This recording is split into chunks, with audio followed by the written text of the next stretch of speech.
Assalamualaikum warahmatullahi wabarakatuh. Bertemu lagi dengan saya, Ervina Rahmawati, SSTFPH, dalam mata kuliah Metodologi Penelitian. Pada pertemuan kali ini, kita akan membahas tentang bab 3, penelitian kuantitatif. Yang akan kita bahas pada bab 3, yaitu rancangan penelitian. Adapun rancangan penelitian ini merupakan rencana penelitian yang memuat strategi dan struktur penelitian yang diatur untuk menjawab masalah penelitian. Hal yang perlu diperhatikan sebelum menentukan rancangan penelitian, yang pertama harus memilih topik dan merumuskan masalah penelitian. Selanjutnya, melakukan penelusuran dan pembahasan teori, dan yang terakhir baru membuat rancangan penelitian. Dalam rancangan penelitian kuantitatif, ada beberapa rancangan yang bisa digunakan. Yang pertama adalah observasional, yaitu non-eksperimen. Yang kedua adalah eksperimen. Yang ketiga adalah research and development, atau penelitian dan pengembangan. Pada rancangan penelitian observasional, jenis penelitiannya ada jenis penelitian deskriptif dan analitik, di mana jenis penelitian deskriptif ini biasanya menggunakan metode survei. Sedangkan untuk analitik, penelitiannya biasanya menggunakan pendekatan cross-seksional atau kasus kontrol atau juga cohort. Bedanya, untuk penelitian dengan pendekatan cross-seksional, peneliti harus mengambil sampel atau subjek penelitian dalam satu waktu. Sedangkan untuk kasus kontrol biasanya ke arah retrospektif. Ada sampel kasus, ada sampel kontrol. Sedangkan cohort biasanya ada cohort retrospektif, ada cohort prospektif. Tapi sebagian besar biasanya cohort ini mengarah ke arah depan atau pengambilan data pada periode yang nantinya dilihat sampai periode ke depan. Eksperimen dapat dilakukan di laboratorium, klinik, atau secara epidemiologi. Contohnya adalah untuk penelitian biomedik, trial klinik, atau juga penelitian intervensi komunitas. Penelitian deskriptif. Penelitian deskriptif yang bertujuan mendeskripsikan fenomena, gejala, peristiwa secara faktual, sistematis, serta akurat dengan menggunakan data berupa angka. Jadi bedanya dengan kualitatif adalah penelitian deskriptif ini menggunakan angka. Menjawab pertanyaan siapa, apa, kapan, di mana, dan bagaimana. Namun pada penelitian ini tidak menjelaskan penyebab atau why, karena tidak menjelaskan hubungan sebab akibat. Satu variabel mempengaruhi variabel yang lain. Cenderung menggunakan satu variabel atau bisa juga menggunakan beberapa variabel, tetapi tidak untuk dicari hubungan, perbedaan, atau pengaruh antar variabelnya. Hanya disajikan dalam bentuk distribusi frekuensi berupa mean, persentase, dan lain-lain. Jadi bukan menggunakan hasil uji statistik. Pada penelitian analitik, ini merupakan penelitian yang bertujuan untuk mengetahui sebab akibat dari suatu fenomena yang diteliti. Dapat menjelaskan penyebab why karena menjelaskan hubungan sebab akibat, di mana satu variabel mempengaruhi variabel yang lain. Meneliti dua atau lebih variabel untuk mencari hubungan, perbedaan, dan pengaruh antar variabel. Adapun analisis datanya menggunakan uji statistik. Selanjutnya, kita akan membahas tentang populasi dan sampel. Populasi merupakan seluruh subjek atau objek atau anggota atau juga elemen yang mempunyai kuantitas atau jumlah dan karakteristik tertentu untuk diteliti. Contoh, populasinya bayi, balita, populasi ibu hamil, populasi ibu menyusui. Populasi ini kemudian akan dikerucutkan menjadi populasi sasaran atau target, di mana populasi sasaran atau target ini merupakan keseluruhan subjek yang akan ditarik kesimpulannya oleh peneliti melalui inferensi. Populasi yang menjadi sasaran akhir dari penelitian. Jadi berdasarkan karakteristik klinisnya, itu adalah populasi sasaran. Contoh, kalau populasinya bayi, maka mungkin akan dilakukan populasi targetnya pada bayi dengan BBLR.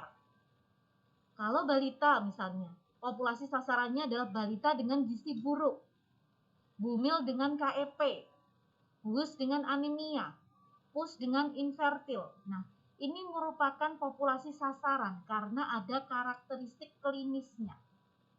Lebih mengerucut dari populasi yang umum. Selanjutnya ada yang namanya populasi sumber atau terjangkau. Bagian dari populasi target yang dibatasi waktu dan tempat. Jadi populasi yang tadinya ada karakteristik klinisnya dikerucutkan kembali menjadi kelompok yang lebih kecil, di mana dibatasi dengan waktu dan tempat.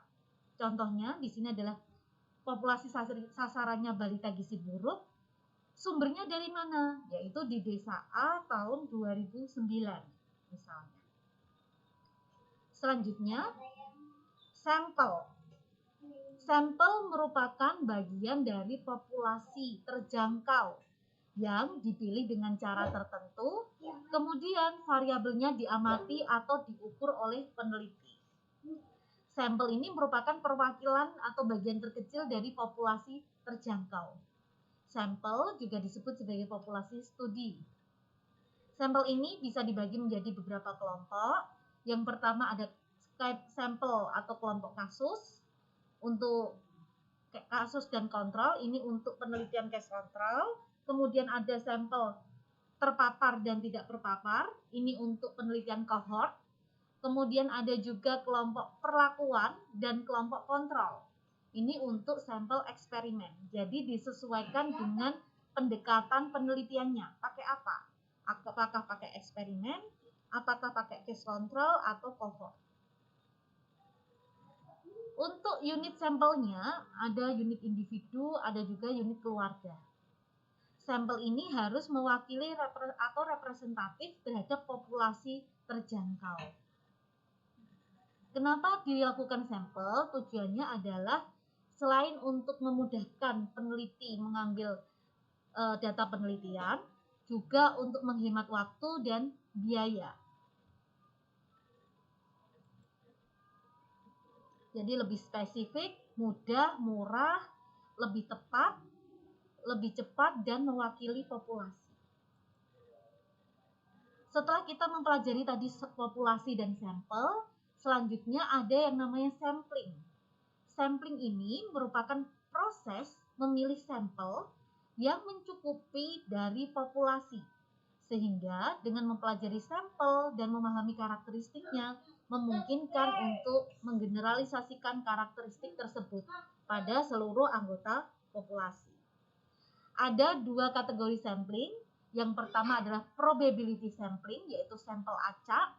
Yang kedua adalah non-probability sampling, yaitu teknik sampling dengan tidak acak. Untuk probability sampling atau random atau acak, ada beberapa tekniknya atau ada beberapa jenisnya. Yang pertama simple random sampling, yaitu teknik acak yang sangat sederhana, di mana populasinya itu harus homogen atau setara, dilakukan secara acak tanpa melihat strata atau tingkatannya, misalnya tidak melihat kaya, miskin, atau pendidikannya tinggi, rendah, dan sebagainya. Mempunyai peluang yang sama dan bebas sehingga didapatkan sampel yang mewakili. Yang kedua ada proportionate stratified random sampling. Ini adalah populasi yang tidak homogen. Jadi ada beberapa kelompok atau kelas dengan tingkatan yang berbeda. Berstrata secara proporsional, baik itu sosial, pendidikan, letak geografis maupun ekonominya. Yang ketiga ada disproportionate stratified random sampling.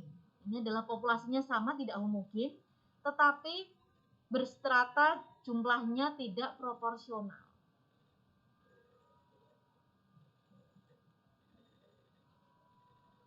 Selanjutnya ada sampling sistematis.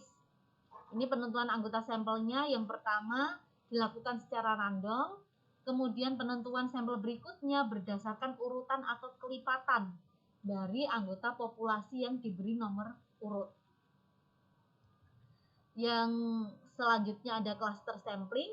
Ini adalah populasi di wilayah atau area yang luas dan terdiri dari beberapa daerah sehingga dikelompok-kelompokkan menjadi klaster-klaster tertentu. Dari melalui beberapa tahap ini, sampling daerah kemudian baru menentukan orang-orang yang ada di daerah tersebut. Jadi misalnya dalam kelurahan di klaster berdasarkan RW, kemudian berdasarkan RT, baru di RT tadi diambil secara acak siapa yang mewakili sampel per RT tadi. Area sampling, ini kerangka sampling bukan individu tetapi mencakup peta wilayah, cocok untuk studi prevalensi. Selanjutnya untuk non-probability sampling atau sampel tidak acak, ada sampling kuota. Jadi penentuan sampelnya mempunyai ciri-ciri tertentu sampai jumlah atau kuota jatahnya terpenuhi yang diinginkan oleh peneliti. Misalnya peneliti menentukan jumlahnya ada 50 sampel. Dia mengambil sampel dengan ciri-ciri tertentu, kalau sudah sesuai sampai batas waktu 50 sampel tadi terpenuhi, sudah ditutup untuk pengambilan datanya. Selanjutnya sampling purposive. Ini adalah penentuan sampel berdasarkan pertimbangan tertentu dari peneliti sesuai dengan tujuan penelitian. Ada kriteria restriksinya atau pembatasannya terhadap subjek penelitian. Kemudian selanjutnya ada fixed exposure sampling. Ini adalah anggota sampel berasal dari kelompok non-kasus. Kemudian dibagi menjadi kelompok terpapar dan kelompok tidak terpapar. Biasanya digunakan untuk studi cohort, baik itu prospektif maupun cohort retrospektif. Selanjutnya ada fixed disease sampling. Ini adalah anggota sampel berasal dari populasi sumber dan dibedakan dalam kelompok kasus dan kelompok kontrol.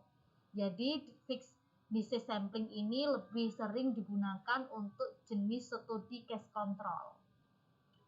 Untuk expert sampling, ini anggota sampel dari orang-orang yang ahli atau pakar yang diteliti. Misalnya, jika Anda ingin meneliti tentang sistem pakar, maka teknik sampling yang digunakan adalah expert sampling. Ada juga yang namanya volunteer sampling. Ini anggota sampelnya adalah berasal dari para sukarelawan. Biasanya digunakan untuk seperti pengujian suatu vaksin. Nah, itu biasanya dari para sukarelawan. Siapa yang mau bersedia mendaftar, nanti dilihat kriterianya, jika memenuhi, maka akan digunakan sebagai sampel. Dan selanjutnya ada incidental sampling. Penentuan sampel berdasarkan kebetulan. Atau siapa yang bertemu dengan peneliti, maka itu yang dijadikan sebagai sampel penelitian. Selanjutnya ada consecutive sampling. Ini juga secara tidak acak. Setiap anggota populasi yang memenuhi kriteria, maka dia dimasukkan dalam penelitian sampai kurun waktu tertentu. Ada juga snowball sampling. Ini jumlah sampel awalnya sedikit, kemudian disuruh untuk memilih teman-temannya untuk dijadikan sampel sampai jumlah yang diinginkan terpenuhi. Nah, snowball sampling ini biasanya digunakan untuk kasus-kasus tertentu, di mana kita tidak bisa meraba jumlah orang yang terpapar penyakit tersebut, dan biasanya adalah penyakit-penyakit yang memang ada rahasia ditutup-tutupi, misalnya untuk penyakit HIV/AIDS atau pada orang LGBT, di mana kita tidak paham apakah orang itu yang menderita atau tidak. Jadi kita biasanya tahu satu orang, nanti satu orang dijadikan sampling, kemudian orang tersebut dimintai tolong untuk mencari temannya yang mungkin sesama LGBT untuk kita cari datanya seperti apa, dan sampai kita memenuhi jumlah sampel yang kita inginkan. Selanjutnya ada sampling jenuh. Ini untuk semua anggota populasi diambil sebagai sampel.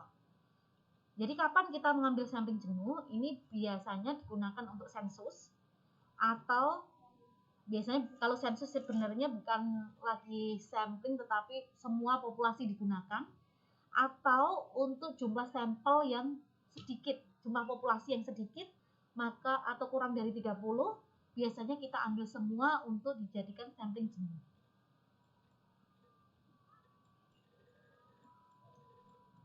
Untuk pembatasan atau kriteria restriksi sampel, skema sampling dengan kriteria restriksi ini, sampel diperoleh dengan pembatasan, yaitu ada pengaruh subjektif atau pertimbangan tertentu dari peneliti, mengandung unsur purposif. Jadi ini biasanya digunakan untuk penelitian dengan sampel purposive sampling. Ada kriteria inklusi maupun eksklusinya.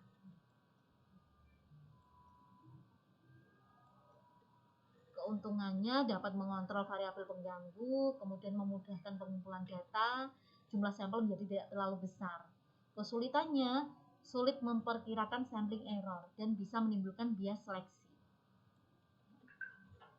Nah, bagaimana cara menentukan ukuran sampel? Jadi, tadi kita mempelajari tentang populasi, kemudian sampel, terus bagaimana teknik pengambilan sampel, sekarang berapa jumlah atau ukuran sampel.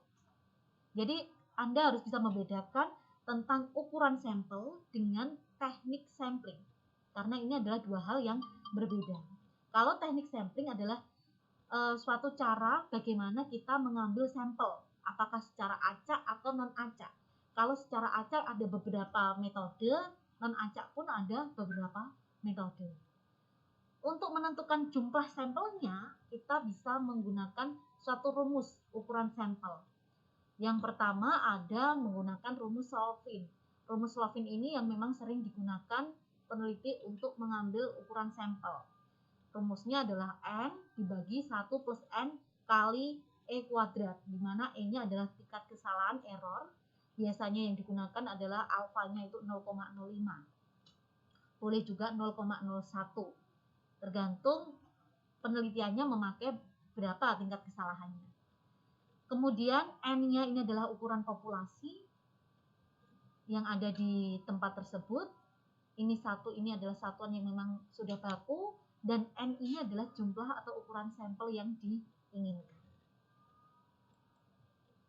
Selain Slovin tadi, ada juga beberapa cara untuk menentukan ukuran sampel, yaitu menurut Roscoe dan sekarang, jumlah sampel yang paling sesuai untuk hampir semua penelitian adalah minimal 30 sampai 500. Lebih dari itu terlalu besar.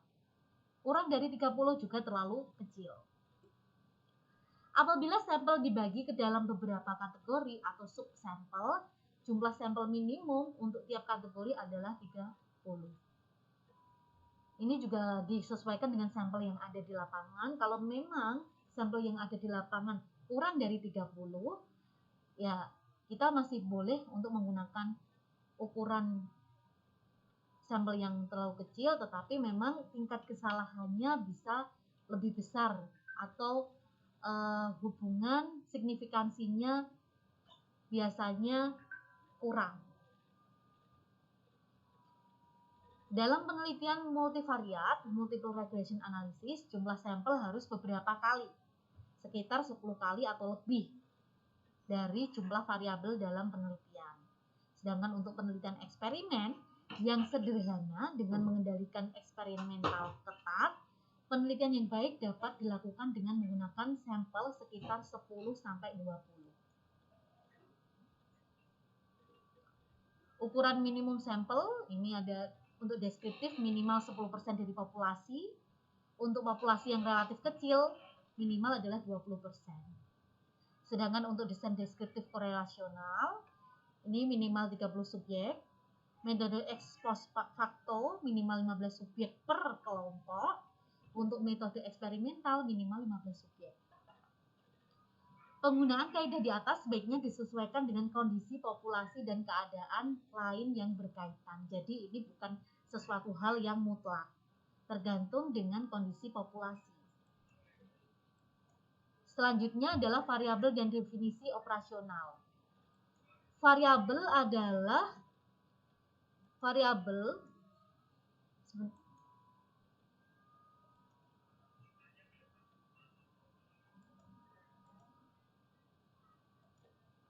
adalah karakteristik data yang menjadi perhatian atau diteliti dan memiliki nilai bervariasi.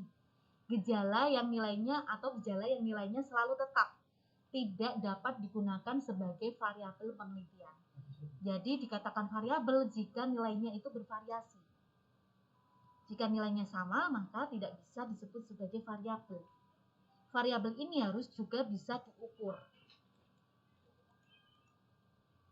Jenis-jenisnya ada variabel bebas, terikat, moderating, intervening, dan kontrol. Contoh untuk variabel bebas, ini adalah variabel yang keberadaannya dalam kerangka berpikir bersifat menentukan atau mempengaruhi variabel terpengaruh. Contoh, hubungan pemakaian KB hormonal terhadap kejadian CA mame. Variabel bebasnya adalah pemakaian KB hormonal. Jadi ini adalah variabel bebasnya. Karena KB hormonal ini berpengaruh terhadap terjadinya CA mame. Terus apa variabel terikatnya? Variabel terikatnya ini adalah variabel yang tergantung atau dipengaruhi oleh variabel bebas. Maka variabel terikatnya ini adalah CA mame. Selanjutnya adalah variabel moderating, yaitu variabel yang memperkuat atau memperlemah hubungan antara variabel bebas dan variabel terikat. Contohnya, untuk upah. Upah ini dapat memperkuat hubungan antara lama kerja dengan kinerja. Jadi misalnya, walaupun lama kerjanya tinggi, kalau upahnya sedikit, maka kinerjanya juga bisa lemah. Tapi kalau upahnya tinggi, maka kinerjanya pun bisa menjadi lebih baik. Selanjutnya ada variabel intervening. Ini adalah variabel yang menjadi media pada suatu hubungan antara variabel bebas dengan terikat. Contohnya, dengan prestasi akademik yang bagus, maka seseorang bisa mendapatkan karir yang bagus juga. Dengan karir yang bagus, maka akan mempengaruhi kekayaan. Ini adalah variabel antara dari variabel bebas dan variabel terikat. Yang selanjutnya adalah variabel kontrol, yaitu variabel yang dikendalikan atau dibuat konstan atau dijadikan acuan bagi variabel lain. Contoh, pada keadaan merokok ini dapat menyebabkan TBC atau tuberkulosis. Tetapi karena adanya kebiasaan makan yang baik dan aktivitas fisik, maka merokok ini tidak berpengaruh terhadap TBC. Tapi merokok ini juga bisa berpengaruh terhadap TBC jika kebiasaan makannya juga buruk, aktivitas fisiknya juga buruk.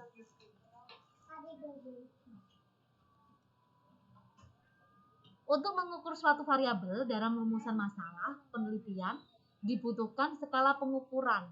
Ada nominal, ordinal, interval, dan rasio. Untuk nominal ini tidak ada tingkatannya.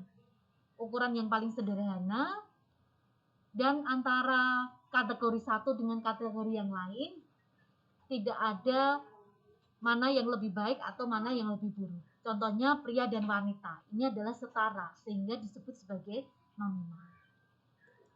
Kalau ordinal, ini adalah variabel yang memiliki tingkatan, sama-sama kategorik, sama dengan nominal, kategorik karena dalam bentuk tulisan atau kategori. Tetapi ini ada tingkatannya, di mana misalnya SD itu lebih rendah tingkatannya dibanding SMP. SMA lebih rendah dari SMA. SMA lebih rendah dari D3. Begitu juga dengan contoh stadium kanker, 1 lebih rendah dari stadium 2 dan seterusnya.